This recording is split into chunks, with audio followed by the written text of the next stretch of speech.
Bismillahirrahmanirrahim. Assalamualaikum warahmatullahi wabarakatuh. Alhamdulillahirabbil alamin. Wassalatu wassalamu ala nabiyyina Muhammadin wa ala alihi wa ashabihi wa man tabi'ahum bi ihsanin ila yaumiddin. Fas'alullahu subhanahu wa ta'ala ayyamunna alaina bi'ilmin nafi' wa 'amalin salih wa yafaqihna fid din wa aftalana futuhal 'arifin wa yarzuqna al-ikhlasa fil aqwali wal a'mali. Allahumma amin. Para santri saya muliakan, saya cintai dan saya banggakan karena Allah Subhanahu wa taala.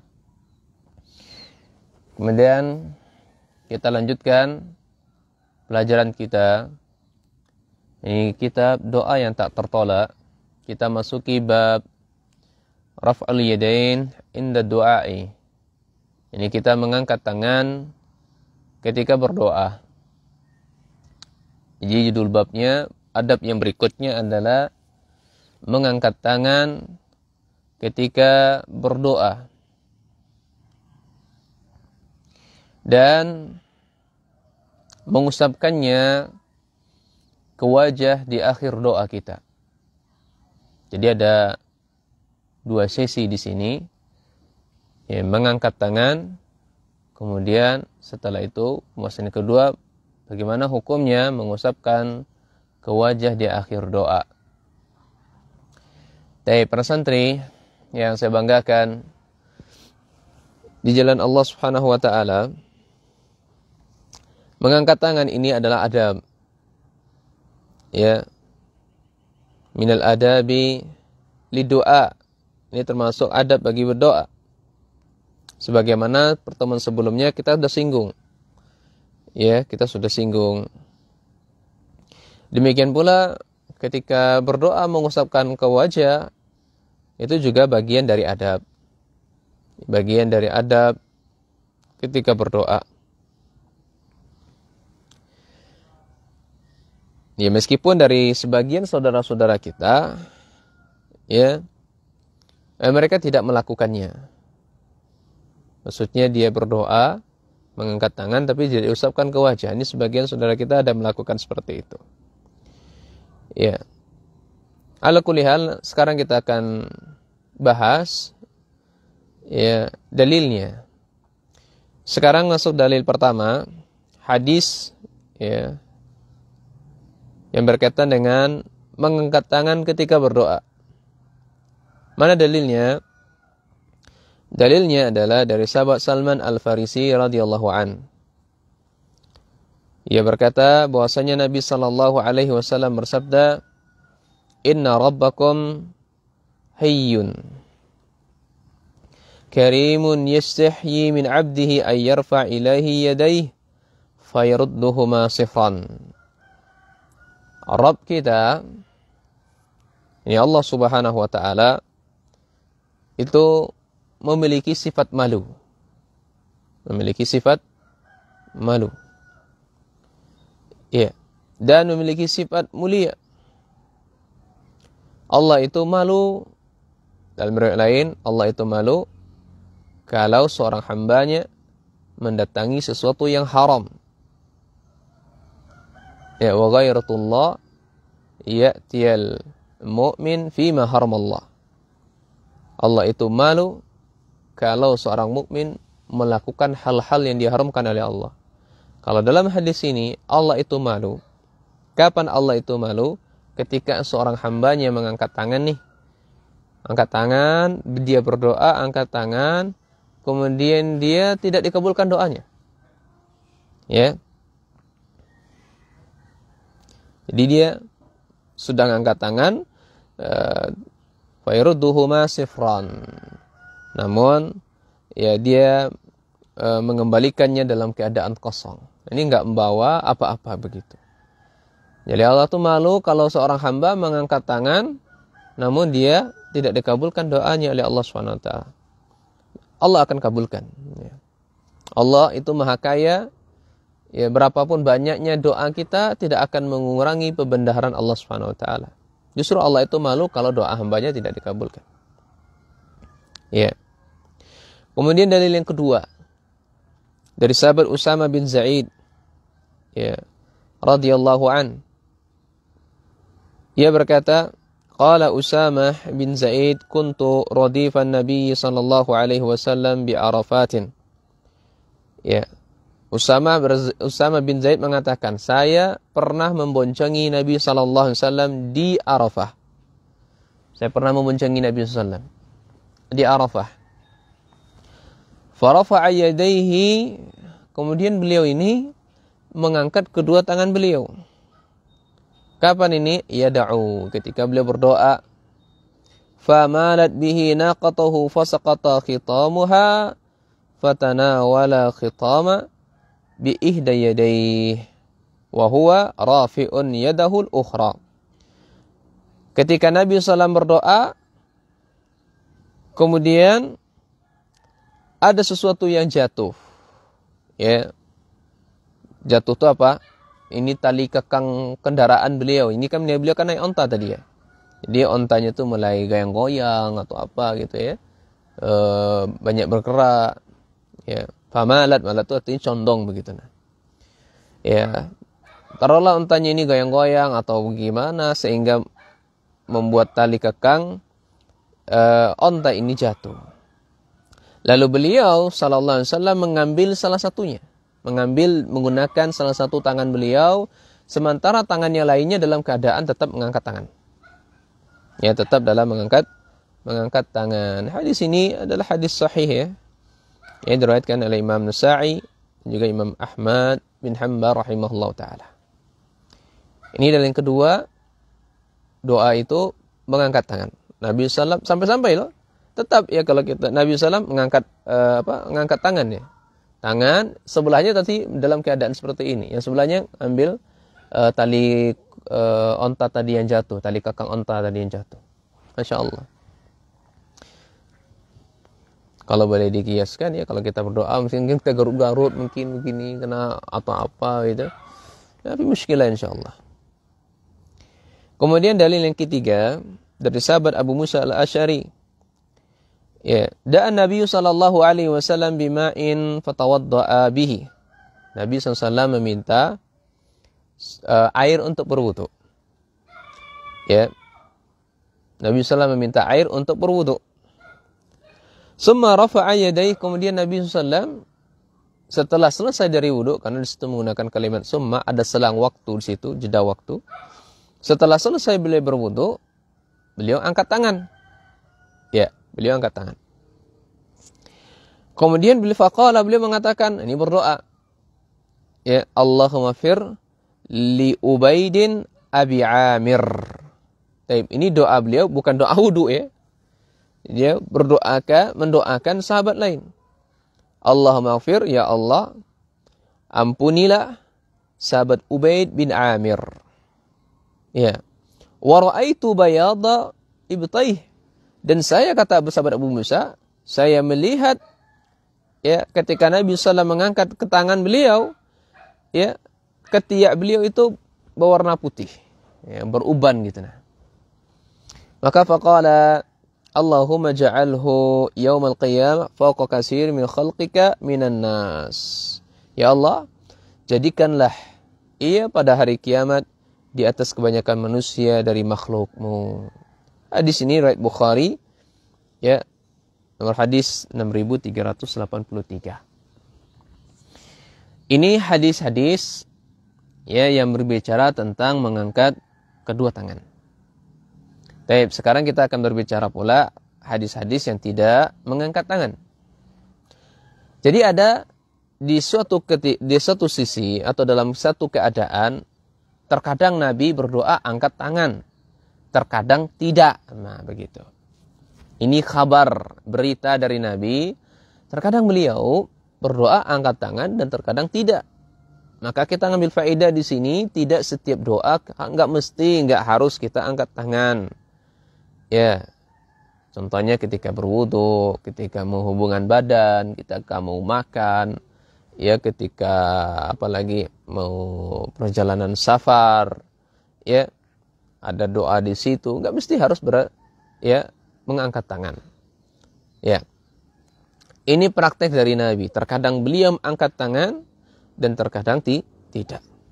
Mana dalilnya? Bahwasanya Nabi SAW berdoa tidak mengangkat tangan kecuali didapati tatkala salat istisqa saja. Ya. Sahabat Anas bin Malik, ya, kita tahu beliau adalah orang yang dekat, termasuk orang yang dekat bersama Nabi SAW. 10 tahun bersama Nabi SAW, menjadi yang membantu Nabi. Kata sahabat Anas bin Malik, "Ra'aitu Rasulullah sallallahu alaihi wasallam yarfa'u yadayhi fi du'a." Aku melihat Nabi sallallahu alaihi wasallam mengangkat kedua tangannya hatta yura bayadu ibtaih. Ya, sampai-sampai saya melihat putihnya ketiak beliau. Ya, hadis ini Bukhari dan Muslim. Ini dalam kitabu salat istisqa. Ya.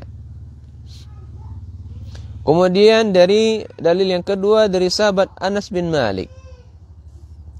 Nabi SAW bersabda, "Kana Nabi sallallahu alaihi wasallam la yarfa'u yadayhi fi syai'in min ad-du'a'ihi." Nabi sallallahu alaihi wasallam adalah Nabi sallallahu alaihi wasallam tidaklah mengangkat tangannya di doa manapun. Illa fi istisqa, kecuali tatkala salat istisqa, salat minta turun hujan. Wa innahu yarfa'u hatta yura bayadu ibtaih. Dan beliau mengangkat tangannya sampai-sampai ketiak beliau terlihat. Ini berwarna putih. Hadis Bukhari dan Imam Muslim. Ya.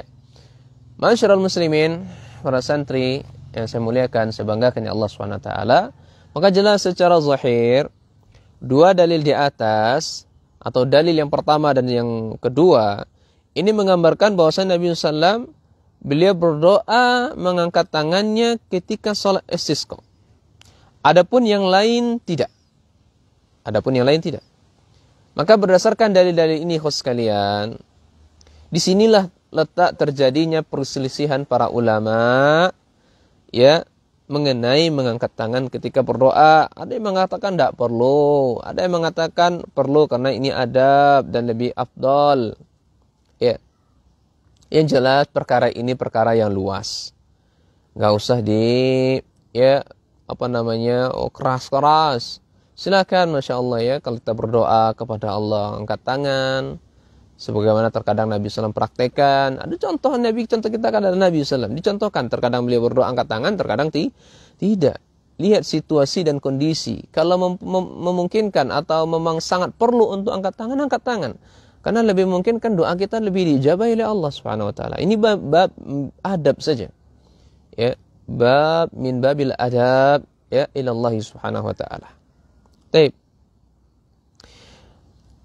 Kemudian, poin yang kedua yang kita bahas adalah hadis-hadis tentang mengusap wajah di akhir doa. Ya. Hadisnya adalah dibawakan oleh Imam Al-Hafidz Ibnu Hajar Al-Asqalani rahimahullah taala dalam kitabnya Bulughul Maram. Ya, kalau dalam kitab saya itu adalah jilid kedua cetakan pertama di halaman 532. Ya, namun di cetakan kita masing-masing tentu berbeda-beda halamannya. Demikian pula Syekh Muhammad As-Shalih Al-Utsaimin rahimahullahu taala dalam kitabnya Mustalahul Hadis ketika beliau mencantumkan atau menjelaskan tentang hadis-hadis hasan li ghairihi. Ya. Apa kata beliau menukilkan dari ini berkata dari sahabat Umar, sahabat Umar radhiyallahu an. Qala, beliau berkata, kana Rasulullah sallallahu alaihi wasallam idza madda yadayhi fi du'a. Ya. Apabila adalah Nabi sallallahu alaihi wasallam apabila beliau mengangkat kedua tangannya ketika berdoa, lam yarudduhuma hatta yamsaha bihima wajhahu. Tidak mengembalikannya sebelum beliau mengusap kedua wajah beliau, mengusap ke wajahnya. Ya, saya ulangi, adalah Nabi SAW ketika beliau mengangkat tangannya dalam berdoa, beliau belum menurunkannya sampai sebelum beliau mengusapkan ke wajahnya. Jadi diusapkan dulu, sebelum turun diusapkan dulu ke wajahnya. Nah, di sini diriwayatkan oleh Imam Tirmizi. Kata beliau, kata Syekh Shalih Utsaimin, walahu syawahidun minha. Ya, hadis ini banyak penguat-penguatnya. Di antaranya adalah hadis sahabat Ibnu Abbas dari sahabat dari Abi Dawud wa majmu'uha yaqtadi annahu haditsun hasanun. Kalau dikumpulkan semuanya, hadis tadi menjadi hadis yang hasan. Ya. Baik. Ini bisa dilihat dalam kitab Bulughul Maram ya. Nomor hadis 1582 dan juga 1583. Ya. Nah, hadis ini sebagian ulama ada yang mendhaifkannya. Ada yang mendhaifkan hadis yang kita baca tadi. Yang mengangkat tangan, berdoa, kemudian diusap. Ada yang mendhaifkannya seperti Imam Ibn Taimiyah rahimahullah, kemudian Al-Imam Al-Iraqi, kemudian Syekh Ibn Baz, dan juga Imam Zahabi, Imam Al-Bazzar rahimahullah. Meskipun hadis ini didhaifkan oleh para ulama, akan tetapi hadis ini banyak penguatnya, sehingga dia menjadi terangkat status hadisnya menjadi hasan. Ya, meskipun demikian, hadis ini sifatnya bukan perintah. Bukan perintah, tapi adalah berupa berita, khabar. Mengkhabarkan bahwasanya terkadang Nabi berdoa mengangkat tangan, dan terkadang Nabi berdoa tidak mengangkat tangan. Tergantung situasi dan kondisi. Sehingga hukumnya boleh-boleh saja. Kalau dia mengangkat tangan, ya boleh. Ya, kalau dia nggak angkat tangan, juga boleh. Kalau dia berdoa angkat tangan dan mengusapkan wajah, ya nggak masalah. Ya, tidak ada dosa. Ya, tapi ini bukanlah sesuatu yang wajib. Ini bagian dari adab saja. Wallahu a'lam bissawab. Ya. Nah, sekarang saya akan bawakan bagaimana prakteknya ulama salaf yang mereka berdoa mengangkat tangannya dan mengusapkan ke wajahnya. Saya sebutkan salah satunya di antaranya dari kalangan mazhab Syafi'iyah. Ya, bukan berarti saya itu fanatik kepada mazhab Syafi'iyah, tidak ya. Ya. Dalam mazhab lain tentunya ada. Wallahu a'lam. Ya, wallahu a'lam. Saya lebih menguatkan di sini pengenalannya kepada mazhab Syafi'iyah. Karena kita tahu di negara kita memang mazhabnya Syafi'iyah. Ya. Kita harus setidaknya ya sekurang-kurangnya kita harus ya mendalami betul bagaimana sih mazhab Syafi'iyah dalam amalan furu'iyahnya atau ibadahnya atau akidahnya seperti itu. Nah, dalil yang dibawakan di sini atau praktek dari ulama salaf dari kalangan mazhab Syafi'iyah seperti Imam Zainuddin Al-Malibari.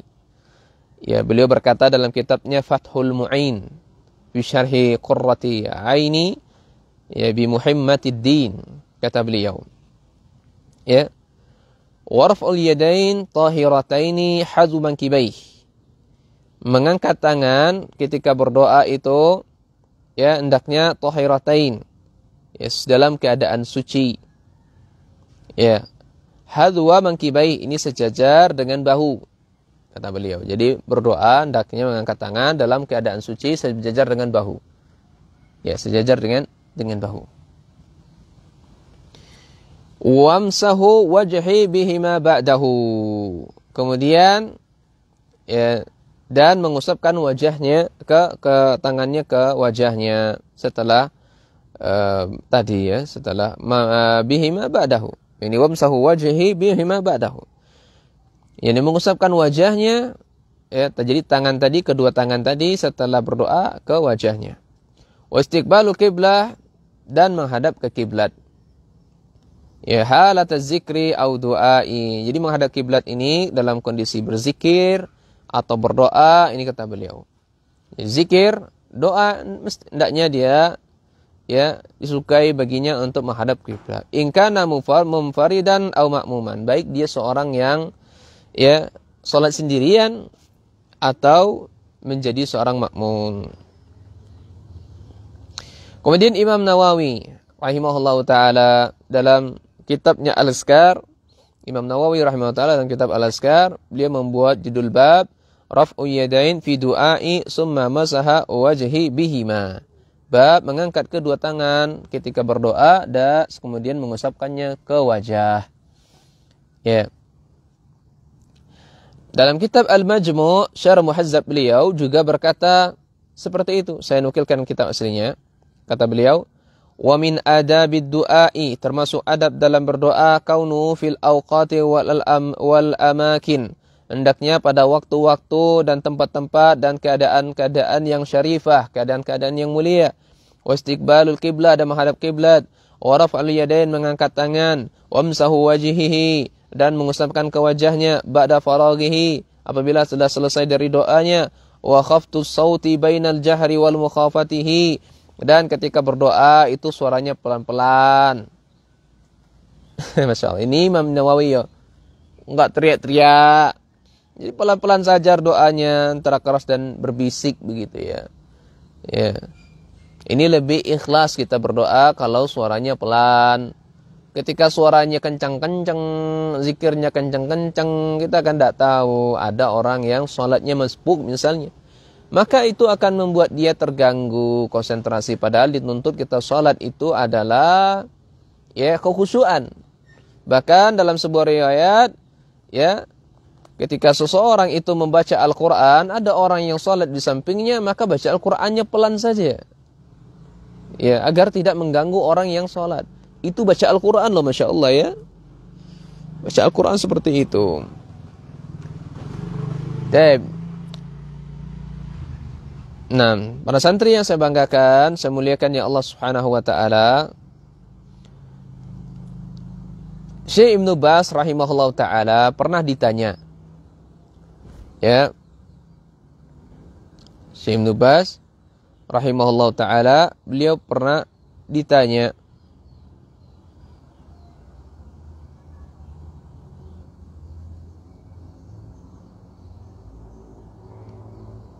ya, pertanyaannya bagaimana ya?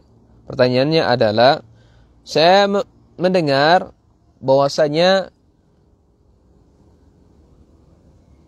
orang yang berdoa mengusap ke wajahnya, ini setelah berdoa mengusap ke wajahnya, ini adalah bid'ah. Apakah benar yang seperti ini? Maka Syekh mengatakan, ya, mashul wajhi ba'da du'ai laisa bid'ah, kata beliau. Masya Allah ya.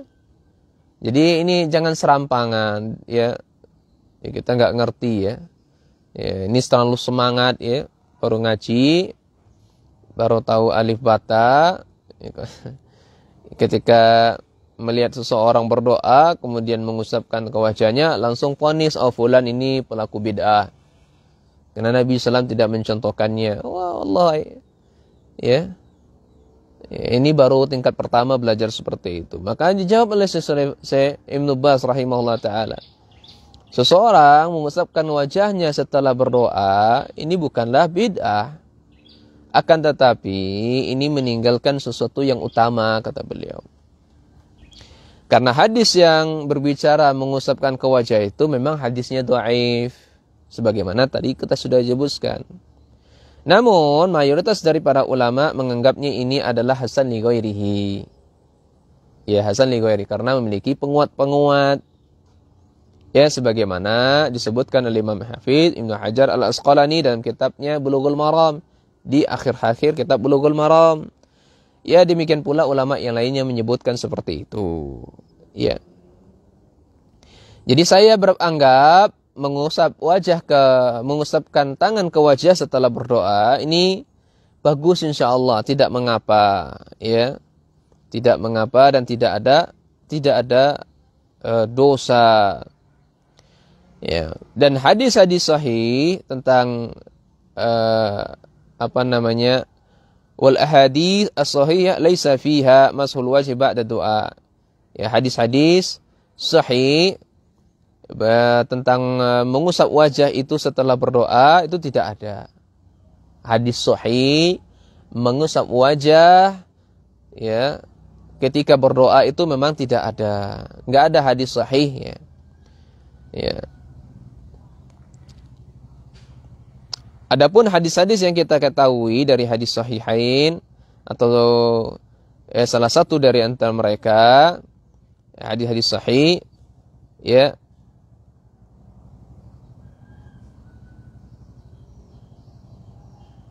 jadi kesimpulannya kata Syekh, ya siapa yang mengusap wajahnya ketika berdoa maka fala haraj, tidak berdosa insyaallah. Namun dia meninggalkan sesuatu yang lebih afdol. Karena hadis-hadis yang mengusap wajah setelah berdoa ini memang dhaif. Hadisnya memang dhaif. Tapi kalau mengusap wajahnya maka tidak mengapa dan kita tidak boleh mengingkarinya dan juga tidak boleh mengatakan orang yang melakukannya ini bid'ah, enggak boleh. Ini nasihat Syekh Ibnu Baz rahimahullah. Jadi kesimpulan fatwa beliau mengusap ke wajah setelah berdoa ini adalah tidak mengapa, tidak ada dosa dan tidak boleh untuk mengingkari, enggak boleh mengatakan ini bid'ah meskipun hadisnya dhaif kata beliau. Meskipun hadisnya ini dhaif. Hadis-hadis yang berbicara tentang mengusapkan ke wajah ini enggak ada hadis yang sahih. Tidak ada hadis yang sahih.